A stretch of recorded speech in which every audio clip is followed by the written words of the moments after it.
Well, there was a house there, and that got completely leveled. This here was beautiful with beautiful pines, and they came in and after the storm cut everything down and put in these cheesy coconut palms, which are great on the ocean, but for a driveway, not so much. This house got completely destroyed, but right over there, if you look closely, that is where my uncle and aunt lived, and that's where we're going right now. Okay, we're a little closer. That's where my grandmother moved. My grandpa and grandma, they originally started north of here on the island, but eventually they bought this house, which is a very cute story. But that's being rebuilt. Why they bothered, I don't know, but they are rebuilding it. This is where my uncle and aunt lived, and I'll tell you the story about that when we get over there. But yeah, you can see this was all woods. It was beautiful, and now everything is gone. This is almost a year to the day since Helene, and Milton followed right after it. But we'll go over and take a look at Aunt Nita's house. Okay, so we are in the house where my uncle and aunt were for many, many years. And Uncle Tom died a couple of years ago. Aunt Nita was here. My cousin was visiting at the time, and the house got flooded. And so they had to bail out. They almost didn't get off the island in time.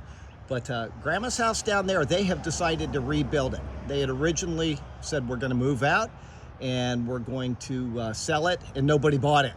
And so they decided, well, we'll just stay. And they've done a good job. I won't take you through their house, but they have decided to stay. And I think they're hoping to buy this after it gets torn down. But we'll see what happens. They're very nice people, so I hope good things happen. But this is my aunt and uncle's house. It was just a little house. And I'll tell you a story about this, is that my grandma and grandpa first moved to the Key back in 48, and they were north of us, about a mile. And they always wanted to buy that house there. That was something they always wanted because they spent a very special night of their marriage, early marriage there, and they just the best memory. And so they decided if that house ever gets sold, they want to buy it. And so it did, and they bought it and they moved down here. Now this house here was on the property down the road a mile. It was just an extra little, cabin where people could come and visit. Well, my grandpa wanted that for his own library and office because he was a doctor here at Sarasota Memorial. And so what he did is he hired somebody to bring the house down here. And the guy charged $100 to have the house lifted up, brought down here. He said, listen, don't take the dishes off the shelves, just leave everything, it'll be fine. He drove it down here, built a little foundation, and set it down on the foundation for $100. So this is a giant piece of property, and they got the entire thing for $5,100. You can't buy a mailbox for that anymore. It's unbelievable. Oh, by the way, Hidiko's here with me, so she's enjoying this. But I took care of this property for years and years and years. I kept it very well maintained. Everything was cut. And this is one of my part-time jobs that I took care of. But that ended a few years ago. And then came the hurricane, and poor Aunt Nita had to move out too. But anyway, we're going to go in and we're just going to take a quick look around just so we have a record of this, because you can see they've put the black boarding around the house, which means it's going to be torn down. And I thought this would be a good time to get a little record of this. The house is really unsafe right now. He had just bought this like the year before the flood, and so that thing was destroyed along with everything else. But Uncle Tom's air conditioner was done. But we'll take you in here and show you what an old Florida house looks like. This is all cypress, the panels, and so that's actually worth something, but my guess is they're just going to destroy everything. You can see everything was just completely cast around during the storm. It was a real disgusting disaster, and I'm probably going to get herpes or hepatitis or something walking around in here. But this is what a hurricane does. Even a very well protected house, trees everywhere, but it was just the water coming in and upheaving everything.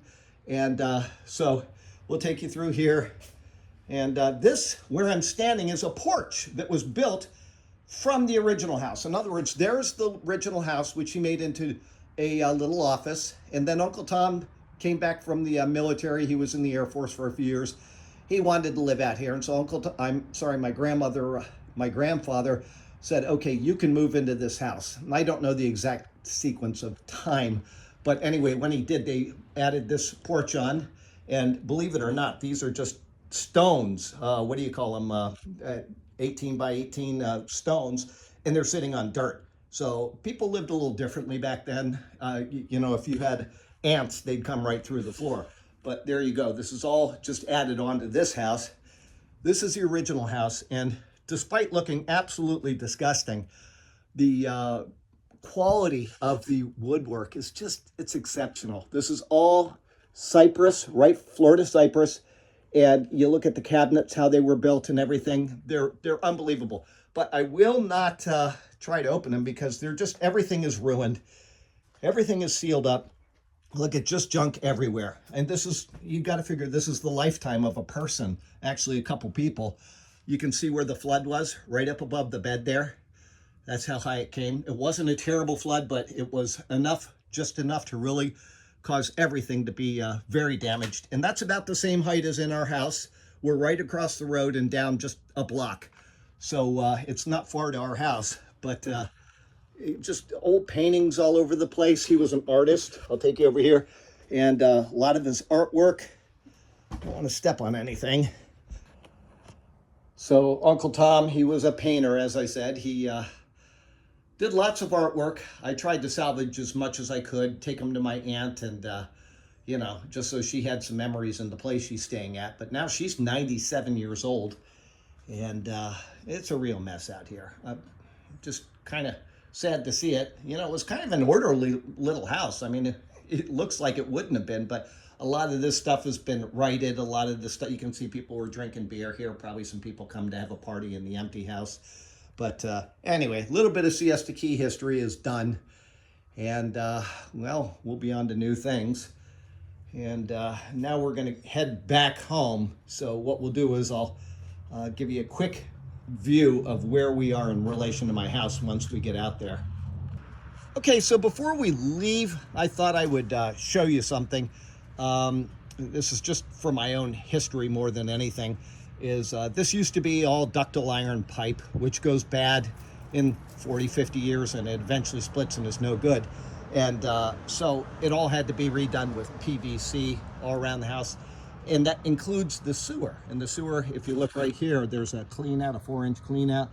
And then it goes right over by that tree right in the middle. And it tees in with the house, or Y's in with the house that my grandma and grandpa lived in, right there behind that tree. But, I don't know, 25, 30 years ago, we needed to put in a new sewer system. And it was a little complicated because there was a septic tank here as well. So we had to go around it. And there was a lot of heavy, hard work to actually do this, which sometimes putting in new sewer pipes is easy, but this was not. And I remember my daughter, she was like 15. She came down and says, I'll help. And that girl got right in there, and she literally was picking up this ductile iron and holding it while I could work around it and so forth. So that was my daughter, Tangerine. She's just amazing girl. She's just about to have her second child now. That'll be in another month and a half. But I just wanted to remember that story, is that there's the clean out we put in, then we did all the sewer line up to there, and then it went out to the road. But that's just a little Charlie Garrett history. There you go. Okay, so here we are. We're out at Midnight Pass. This is the property. It was so beautiful. It was well taken care of and just lovely. Right behind that fence, there was a lot of poison ivy when I was young. My guess is because it hasn't been tended, that's probably come back. Somebody's going to get poison ivy galore. I can just see it. But our house is right down there, just a little, about where that second car is, maybe just a little farther. But that's where we are. We'd walk down to Grandma's house and have dinner. We'd come down here and play. She had all kinds of things in the yard. And now that's all done. Things are different. But little Siesta Key history for you. And now we're going to walk back home, and that'll be that. Charlie out.